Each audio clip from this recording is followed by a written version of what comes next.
최근 도널드 트럼프 미국 전 대통령의 입에서 한국 핵개발 승인 이야기가 나온 이후 전 세계가 이에 대한 주제로 뜨겁게 달아오르고 있습니다. 그리고 미국의 저명한 안보 전문가는 만약 한국이 핵무기를 갖게 될 경우 한 달 안에 충격적인 일이 벌어진다는 주장까지 내놓은 상황인데요. 그렇다면 그가 대체 어떤 주장을 했던 것일까요? 안녕하세요. 저는 중국 출신의 웨이라고 합니다. 현재 미국 하버드 대학교에서 국제정치학을 전공 중인 저는 최근 충격적인 소식을 듣고 한동안 얼이 빠져 있는 상태인데요. 그리고 오랫동안 고민 끝에 여러분들의 생각은 어떤가 싶어 이렇게 글을 작성하게 되었습니다.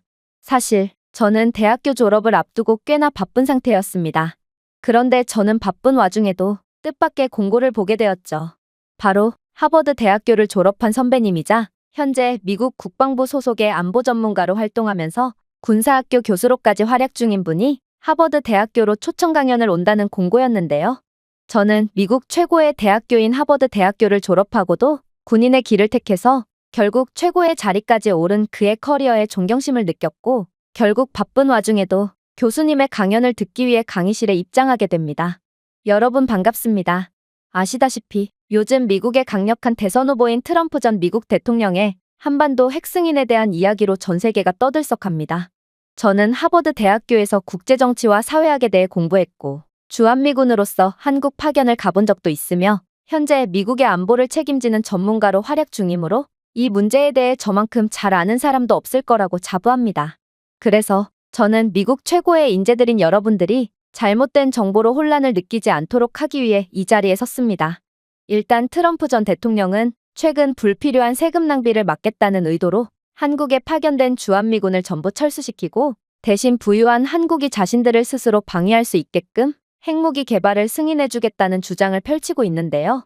이에 대한 의견은 분명히 갈릴 수 있겠지만 확실한 건 트럼프 대선 후보의 주장에는 모순이 있고 부유한 한국이 방위비를 더 부담해야 한다는 그의 한국을 탓하는 뉘앙스의 주장에 한국은 매우 억울한 입장에 놓여 있다는 것입니다. 일단 우리는 주한미군 철수와 한국의 핵무장 승인을 고려하자는 도널드 트럼프 미국 대통령 후보의 제안 이면에 있는 의도를 자세히 들여다볼 필요가 있습니다. 그의 주장은 얼핏 보면 재정적 책임과 전략적 재조정에 뿌리를 둔 것처럼 보일지 모르지만 한국의 입장에서는 친한 친구에게 뒤통수를 맞은 것처럼 얼얼한 기분이 들 수밖에 없거든요. 일단 트럼프의 논리에는 한국과 같은 부유한 국가의 방위비를 미국 납세자들이 부담해서는 안 된다는 생각이 포함돼 있어 한국이 방위비를 훨씬 더 많이 부담해야 한다는 뜻이 담겨 있는데요. 트럼프는 한국은 미국의 세금에 의존하지 않고 스스로를 방어할 수 있는 부유한 국가이므로 한국이 자신들의 국방에 대한 재정적인 부담을 질 것이며 심지어 자체적인 핵무기 개발을 고려해야 한다고 제안하고 있죠. 하지만 이런 주장은 몇 가지 중요한 사실을 간과했다고 볼 수 있습니다. 한국과 미국 사이의 경제적 관계는 국방비 지출을 초월했거든요. 한국은 미국 경제에서 중요한 무역 파트너이자 투자자입니다. 양국 관계는 수백만 개의 일자리를 지원하고 양국의 경제 성장에 기여하고 있죠. 또한 주한미군의 존재는 미국의 일방적인 재정적 부담이 아닙니다. 그것은 지역의 안정을 유지하고 북한의 침략을 억제함으로써 양국의 전략적 이익에 기여합니다. 주한미군의 존재는 또한 미국의 동아시아에서의 전략적인 발판을 제공하는데 이것은 이 지역에서의 미국의 광범위한 안보 이익을 위해 매우 중요합니다. 더욱 중요한 점은 따로 있습니다. 바로 한국은 이미 미군 주둔 비용에 상당한 기여를 하고 있다는 점이죠. 특별조치협정은 방위비 부담의 공평한 분담을 반영하여 미군 주둔을 지원하기 위한 한국의 상당한 재정적 기여를 개략적으로 설명하고 있습니다. 물론 우리는 동맹의 가치를 다시 한번 재고해 볼 필요도 있습니다. 미국과 한국의 동맹은 단지 군사적인 존재에 관한 것만이 아니라 뿌리 깊은 외교적, 경제적, 문화적인 유대관계에 관한 것입니다. 미군이 철수하는 것은 동맹의 약화, 적대국들을 대담하게 만들고 동맹국들 사이의 불확실성을 야기하는 신호가 될 수 있죠. 트럼프 후보는 분명 뛰어난 사업가입니다. 그래서 그가 이러한 모순과 한국이 느낄 서운함을 예상 못했을 리 없습니다. 그렇다면 그는 대체 무슨 생각을 하고 있는 걸까요? 타고난 사업가인 그가 대체 왜 전 세계적인 논란과 혼란을 일으킬 만한 주장을 했던 것일까요? 그건 바로 그에겐 감추고 있는 진짜 의도가 있기 때문입니다. 바로 주한미군 철수 이후 핵으로 무장한 한국이 동아시아에서 증가하는 중국의 영향력에 대한 균형추 역할을 수행할 것을 기대하는 것이죠. 트럼프는 한국에 이러한 강력한 권한을 부여함으로써 중국의 야망을 억제하고 지역적 대리를 통해 미국의 영향력을 주장하는 것을 목표로 하는 것입니다. 또한 트럼프의 장기 비전에는 한국, 그리고 일본과 같은 강력한 동맹국이 지역 안보에서 핵심 역할을 수행하여 광범위한 미군 배치의 필요성을 줄이는 동아시아의 나토 유사 동맹 구조가 포함될 수 있는데요. 북한과 중국의 위협으로부터 자유로울 수 없는 한국에는 이러한 군사동맹은 매우 유익할 것이며 다른 동맹국들 입장에서도 핵을 가진 한국과 친하게 지내는 것은 엄청난 힘이 되어줄 것입니다. 결론적으로 한국의 핵무장을 승인하자는 트럼프의 제안은 복잡한 의도에 의해 주도됩니다. 대중의 논리가 미국의 재정적 부담을 줄이고 한국의 자립도를 높이는 데 초점을 맞추고 있지만 근본적인 의도는 더 광범위한 전략적 재배치, 경제적 이해관계, 지정학적 계산을 보여줍니다. 즉 트럼프 후보는 핵으로 무장한 한국이 동아시아에서 증가하는 중국의 영향력에 대한 강력한 견제 역할을 해줄 것이고 군사력을 향상시킴으로써 한국이 이 지역에서 새로운 힘의 균형을 세우며 중국의 야망에 대항하는 핵심적인 역할을 하는 것을 목표로 합니다. 트럼프가 한국의 핵무기 개발을 승인하려는 것은 한국의 선진 기술 능력에 대한 그의 인정을 강조하는 것입니다. 한국의 최첨단 국방 기술과 혁신적인 군사 시스템은 이미 한국을 역내 군사력의 선두에 올려놓았습니다. 한국은 핵무기를 추가함으로써 침략을 억제하고 전력을 투사하는 능력이 크게 향상될 것입니다. 당연히 한국은 이러한 트럼프의 제안으로부터 얻어낼 이득이 상당히 많습니다. 한국의 핵무장은 잠재적 침략자들, 특히 북한과 중국에 대한 강력한 억지력을 제공할 거거든요.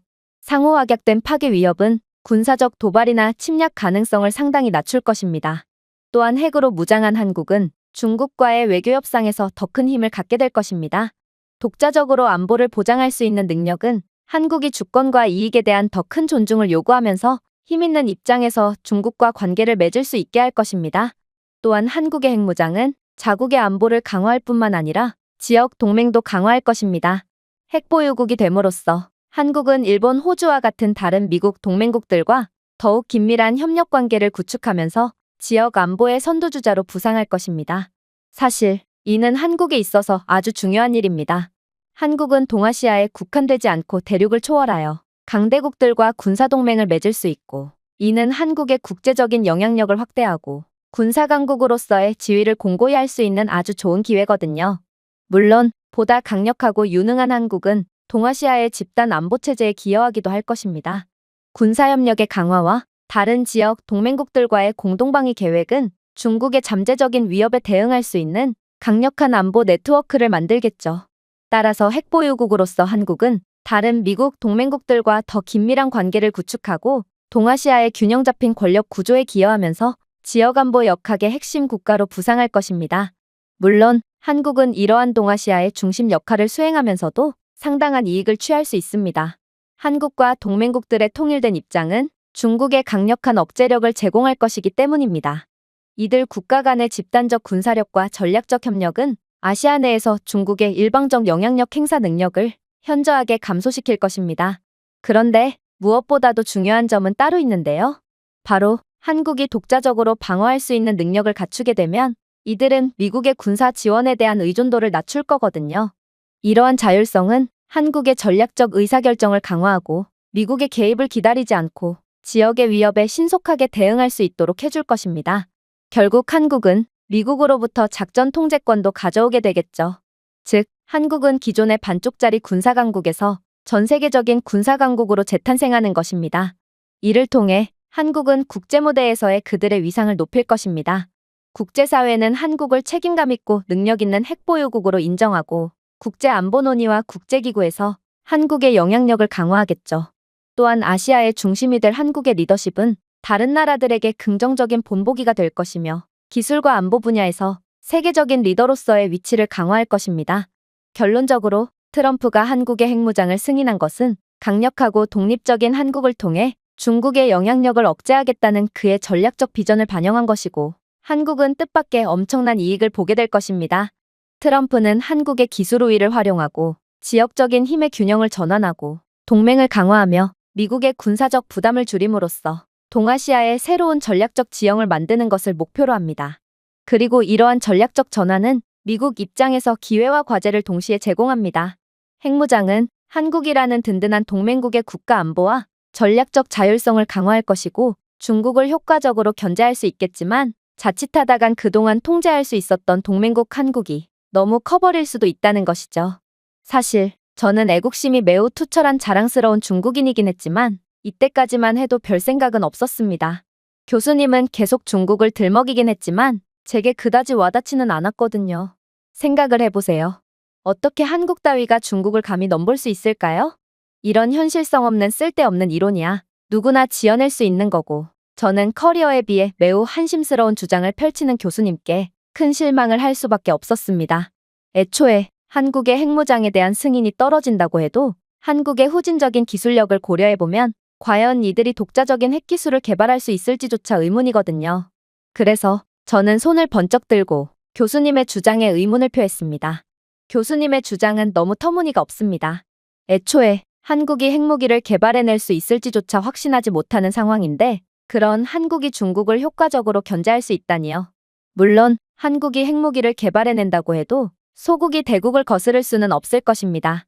라이트급 선수가 아무리 까불어봤자 헤비급 선수에겐 무슨 수를 써도 안 되는 것처럼 말이에요. 그러자 교수님은 이러한 제 질문을 예상하기라도 한 것처럼 여유 있는 표정을 지을 뿐이었습니다. 그리고 충격적인 연설을 하기 시작했죠. 안 그래도 이에 대한 말씀을 드리려고 했습니다. 중국인들은 대개 한국을 과소평가하는 경향이 있거든요. 그런데 그거 아시나요? 지금 저는 트럼프 후보가 한국을 높이 평가하고 있고 각종 규제가 풀린 한국은 중국에도 맞설 수 있는 잠재력 높은 국가라고 생각한다고 말했지만 제가 주한미군으로 복무했던 경험을 고려해보자면 트럼프 후보는 아직도 한국을 저평가하고 있거든요. 트럼프 후보의 속내를 추론해보건대 그는 한국은 기술력이 뛰어나고 부유한 국가지만 무슨 짓을 해도 미국에는 안 된다고 생각하고 있는 것 같습니다. 그러나 한국에서 한국인들과 직접 살을 부대껴본 저는 한국이 핵무기를 가질 경우 중국은 말할 것도 없고 한국은 미국과 비슷해지거나 혹은 미국보다도 더욱 강력한 국가가 될 거라고 확신합니다. 한국은 그저 고개를 숙인 채 때를 기다리는 것일 뿐 알면 알수록 두려운 국가거든요. 한국은 역사를 통틀어 엄청난 회복력과 기적을 창조하는 비할 데 없는 능력을 보여주었습니다. 전쟁으로 황폐해진 나라를 재건하는 것부터 경제강국이 되기까지 이들의 여정은 한국의 힘과 혁신의 증거라고 할 수 있죠. 한국은 항상 역경을 딛고 번창해왔습니다. 한국전쟁의 여파로 한국은 완전히 폐허가 되었습니다. 하지만 순수한 결의와 노력으로 한국은 세계 최고의 경제대국으로 탈바꿈했습니다. 이 한강의 기적은 단순한 역사적 사건이 아닙니다. 그것은 한국만의 끈질긴 정신과 끊임없는 발전 추구의 반영이죠.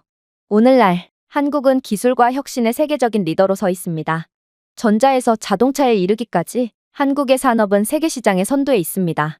한국은 최첨단 연구시설, 세계적인 대학, 그리고 고도로 숙련된 노동력을 자랑하는 선진 인프라를 구축했습니다. 한국의 기술력은 세계 최강이며 혁신을 위한 한국의 역량은 무한합니다. 그런데 이런 나라 앞에서 트럼프 후보는 중대한 계산착오를 했습니다. 도널드 트럼프 후보는 한국이 독자적으로 핵무기를 개발하는 데는 꽤 오랜 시간이 걸릴 것이라는 잘못된 믿음 아래 주한미군 철수를 제한하려고 하거든요.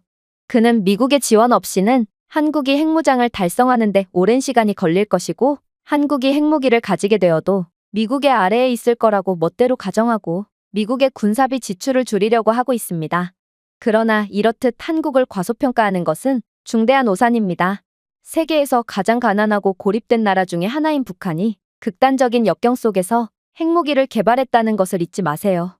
핵무기는커녕 굶어 죽는 사람들이 속출해서 재래식 무기조차 제대로 개발해내지 못할 거라고 예상됐던 북한이 이러한 업적을 이룰 수 있다면 막대한 경제적 기술적 자원을 가진 한국이 무엇을 이룰 수 있을지 상상해보세요.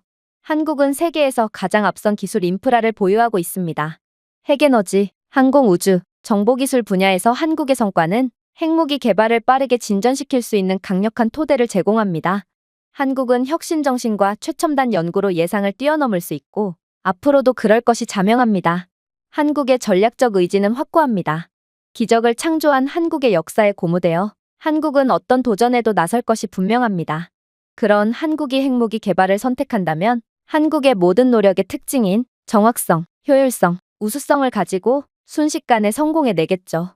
한국의 방위산업은 이미 첨단 군사기술의 선두주자입니다. K2 블랙팬서 전차부터 FA-50 전투기까지 세계에서 가장 정교한 고성능 무기체계를 생산하고 있습니다. 이러한 첨단 체계에 한국의 핵능력을 접목시킨다면 그 결과는 트럼프가 예상했던 것 그 이상으로 엄청난 여파가 불어닥칠 것입니다. 제가 왜 이렇게 한국을 두려워하고 경계하냐고요? 말씀드렸듯이 규제가 풀린 한국은 우리가 예상하는 전형적인 핵무기뿐만 아니라 그 이상의 엄청난 것들을 우후죽순으로 개발해낼 가능성이 몹시 높기 때문입니다. 교수님은 잠시 숨을 고르더니 이내 충격적인 연설을 이어나가셨습니다. 기술력과 경제력에서 세계적인 리더인 한국은 다양한 분야에서 끊임없이 혁신하고 뛰어난 능력을 보여왔습니다. 핵무기를 개발할 수 있는 기술력을 가지고 있음에도 불구하고 한국은 비핵화 조약을 고수하고 평화적인 핵에너지 사용에 집중해왔습니다.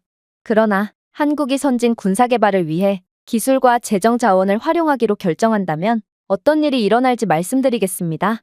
일단 한국은 첨단 핵탄두를 개발할 수 있는 기술 기반을 이미 가지고 있습니다.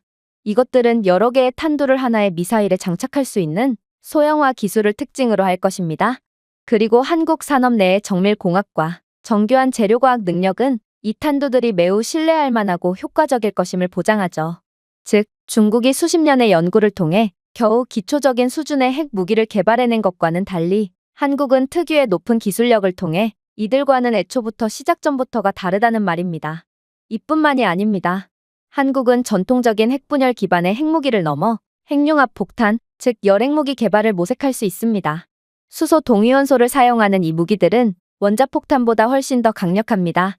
전 세계에서 오직 한국만이 이러한 고수익 장치를 빠르게 개발할 수 있는 까닭은 한국의 핵물리학과 공학 분야의 수준은 전 세계적인 인정을 받았을 만큼 높기 때문입니다.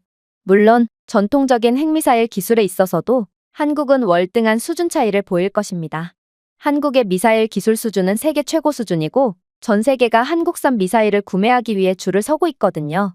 즉, 한국은 광범위한 거리에서 핵탄두를 운반할 수 있는 ICBM을 개발하는데도 유리한 위치에 있다는 것입니다. 이 미사일들은 정밀한 정확성을 보장하는 최첨단 유도 시스템을 포함할 것입니다. 스텔스 기술의 통합은 적의 레이더와 방어 시스템을 피함으로써 그 효과를 더욱 향상시킬 수 있습니다.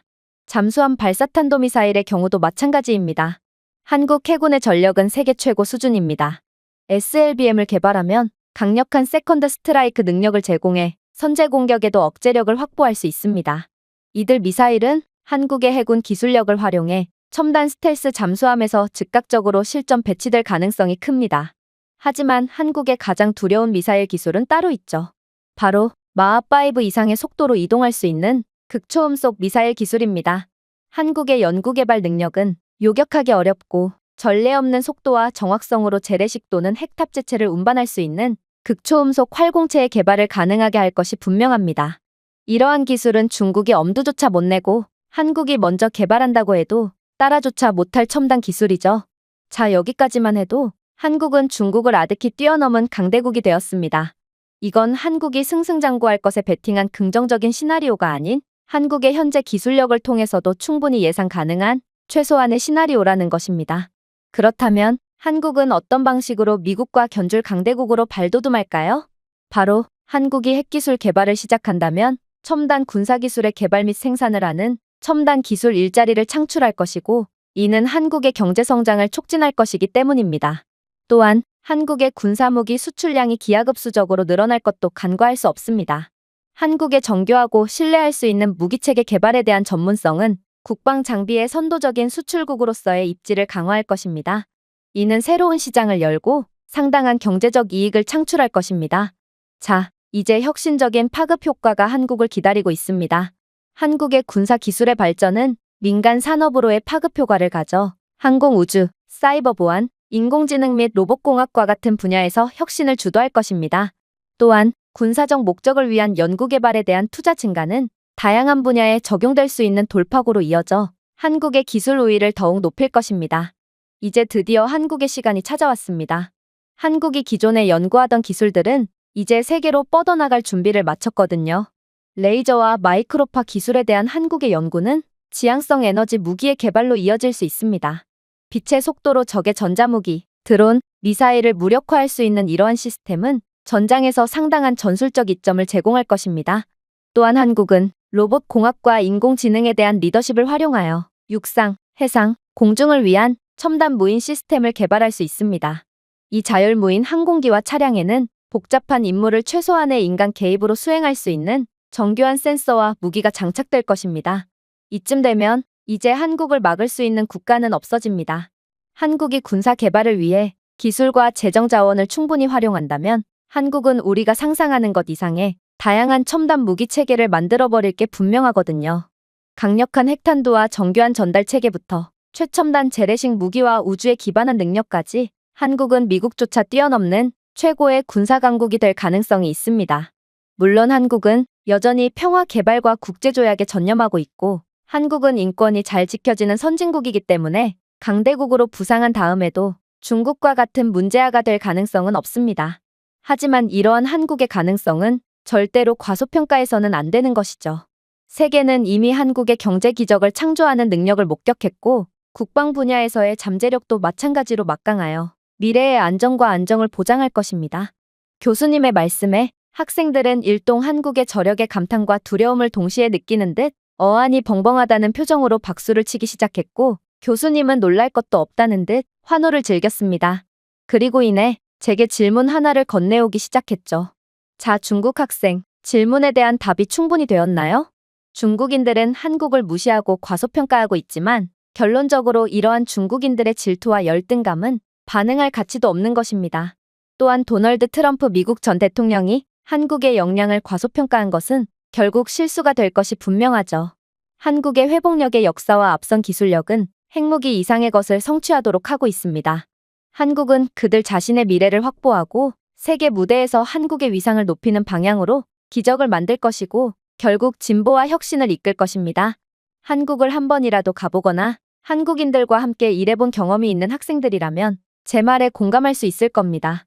한국의 한치의 양보 없는 정신과 무한한 잠재력은 한국이 어떤 역경도 도전할 뿐 아니라 뛰어넘을 것임을 보장합니다. 그렇게나 자신감에 차있던 저였지만 교수님의 말씀은 이런저라도 두려움에 떨게 하기 충분했습니다. 저는 현재 주한미군이 한국에 계속 남아있길 바라고 트럼프 후보가 정신을 차려서 한국의 힘을 억제해줬으면 좋겠다는 절박한 심정을 느끼고 있습니다. 제가 준비해온 내용은 여기까지입니다. 끝까지 시청해주셔서 진심으로 감사드리며 여러분들의 구독과 좋아요, 알림 설정은 영상 제작에 큰 힘이 됩니다. 이상 세모튜브였습니다.